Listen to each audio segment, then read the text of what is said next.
Welcome back, YouTubers. I'm an average Joe. You may call me AJ for short. And this is my crypto channel.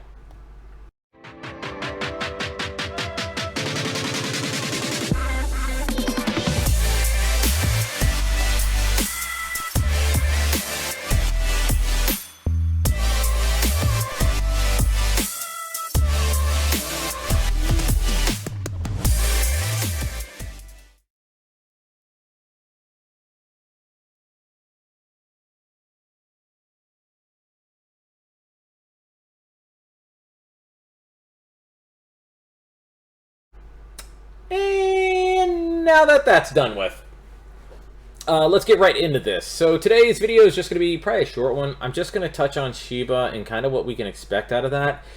This pertains a lot to a lot of coins. So I do this a lot more with Ethereum. I day trade with Ethereum and play around with Ethereum all the time. I was day trading with Shiba because it has these large ups and downs. So it was kind of fun to do that too until it cranked on me, and I lost it. So now I'm just hodling, and I wish I would have hodled from the beginning, because I bought, if you haven't seen any of my other videos, I bought $150 worth of Shiba back in March, and it would be worth over $100,000 right now if I held it the entire time. 2.2 trillion Shib. I sold it for $12,500 roughly. So I'm not going to cry. I turned $150 into a decent used car. I didn't buy a car with it. I'm just saying, like what $12,500 is kind of worth.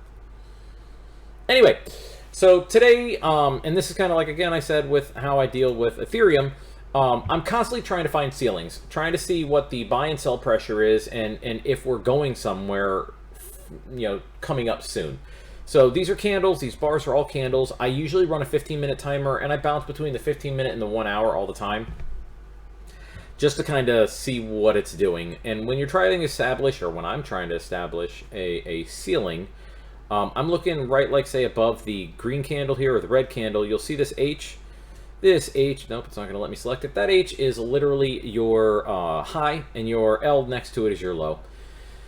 So with the H, it's saying 49.50. The next one says 49.60. It got rejected at that price point, and then it kind of falls off a little bit. Then it kind of retests it again, hits 49.47, 49.46. Doesn't get there. Roughly in the 49.46, it doesn't hit it. Hits the 49.47, doesn't hit it. Hits the 49.46, and then goes all the way down to 4680. Then it kind of tried to retest a little bit more after it hit 4,600 in this block, tried to come back up, hit a little bit higher, 48.50, and then now it's met with more resistance because it's got to climb its way back there again.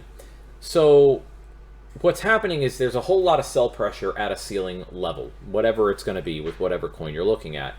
That means that there's not enough buy power to push to the next increment. So in this case, if the increment, we could say, is established at 496 from this red candle here at the top, at the high of 496. If that's the ceiling, which I usually don't go the highest, that might have just been an anomaly where we went a little bit higher than the ceiling. The ceiling might have been maybe the 495. You also see that it came close, 4947 and 4946 here. So it's very safe to say that a 4945 might be the ceiling. Went a little bit higher here, got rejected, came back down, touched it again, got rejected big time, came way far down, and now it's trying to get back up to it, if at all humanly possible. So if it actually can break through it, 4945 we'll say, if it gets up above 4945, and we've already seen that it touched 4960 and dropped, it needs to even go above the 4960. 4960 being the highest it could touch. It needs to go past that and sustain it. If it goes 4965, whoop-de-flip-and-do, it could tank. It could go back down again because it's not going far enough past the high it already reached. It's got to usually go 497 something, 498, and then we're seeing, then it's going to go into the next increment. Now, and this is why I'm doing the video. Who the hell cares if it goes through another ceiling? Great if it goes up one more point, right? It goes from 4 zeros, the decimal 4 zeros, and the number 4 to a 5. It increases a slight tiny baby percent, and it's not that big of a flipping deal, right? 49 whatever is to 50 is not that big of a deal. It's not. what I'm getting at though is 5 itself is such a I don't know. It's such a it's such a staple. It's such a increment to achieve, an achievement, if you will, a goal to obtain. That once it hits that number, typically in the world of mathematics, but mainly in crypto, if it hits that number, there's a chance this is going to go crazy. Like it's been going crazy, which is why everybody, I'm sure, at this point is waiting for some kind of fall off. But it will go, I think, pretty crazier. Like it's not going to stay, I believe personally, and I'm not a financial advisor, I'm just telling you from what I can kind of see in the markets and how markets are usually played, that once it touches that number, it's going to jump further past that number. It's not going to stop in the 5 zeros and maybe touch 503 or 504. It's literally, I believe, going to go 5-1, 5-2. It might hit a big resistance at 5-2, 5-0. So 5-2-4-0 might be the next big increment that it has to go above the achievement status in order to really go somewhere further than just what we're talking about here of the 5s, the 4-9-4-5 as it is.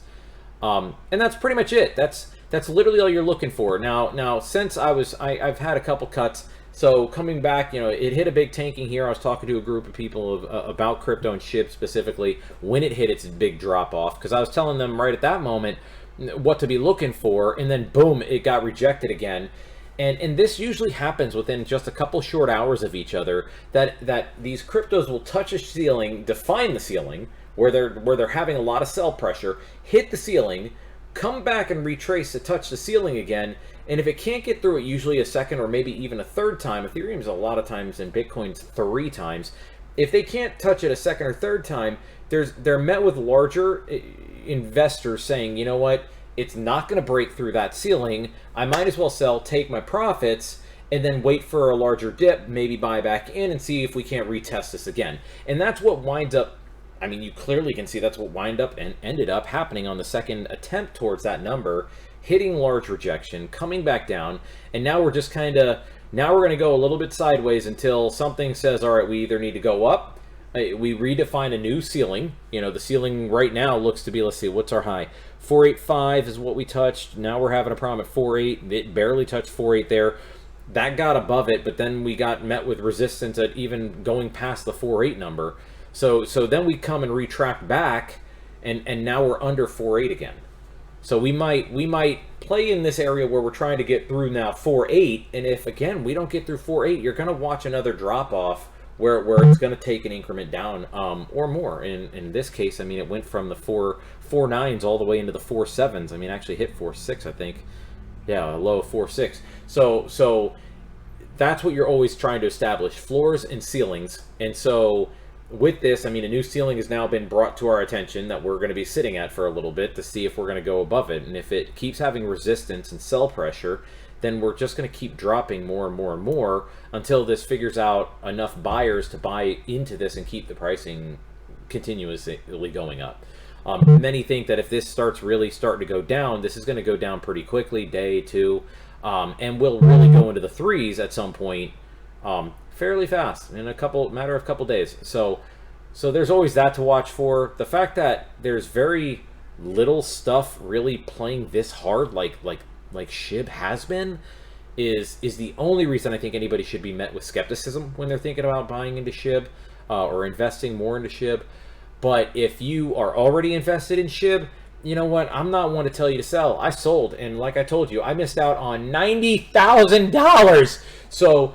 So I can't. Don't go off of me when I'm telling you, oh, just buy. You're hitting your ceiling. You should sell. No, look at the time frame we're at. We're in October. We're at the very end of October. November, honestly, personally, from what I can see from the charts from 2017, and from what we look like we're doing, November should be a month where we're doing this. Now Shib might go sideways because it's been doing this all of October. So maybe Shib takes a break for November.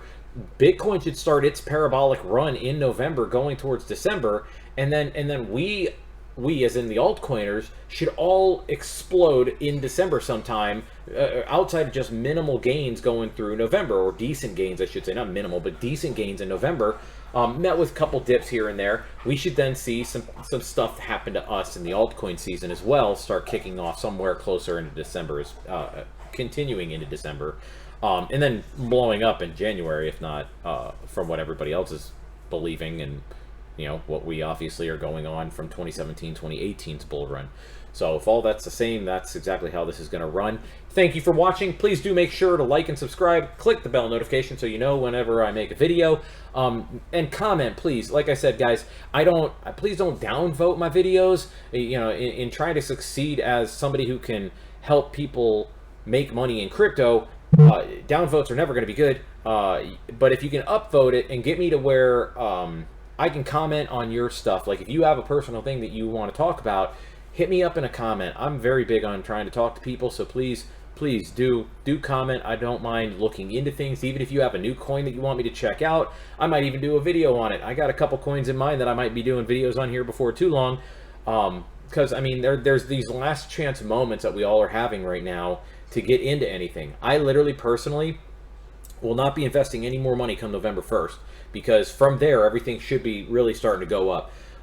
We should be met, if it's anything like the 2017 run, we should be met with some kind of dip somewhere mid-November, where it's going to have a pretty substantial dip.